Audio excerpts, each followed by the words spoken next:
உங்களுக்கு தூக்கம் வரல? எங்கே உன்னை கட்டுனதுலேருந்து எங்கே நிம்மதியாக தூங்குறேன்?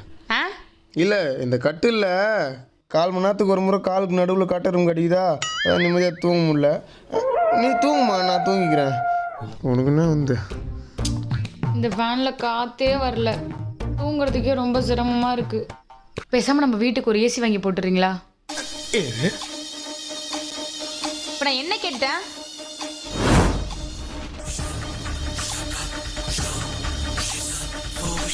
ஃபேன் ஸ்பீடு 2ல் இருக்குது, 4ல் வைக்கணும், அப்போ தான் சுத்தம். காற்று வரலையா? வாங்கின வாஷிங் மிஷினுக்கு இஎம்ஐ இன்னும் கட்டல, வாய் குசாம கேட்குறான். இப்போ நான் என்ன கேட்டுன்னு முறைக்கிறீங்க? தூங்க சிரமமா இருக்கு, வீட்டுக்கு ஒரு ஏசி வாங்கி போடுங்கன்னு சொன்னது தப்பா? உன் கூட வாழவே எனக்கு சிரமமா இருக்கு. எனக்கு இன்னொரு கல்யாணம் பண்ணி வைனா பண்ணி வைப்பியா?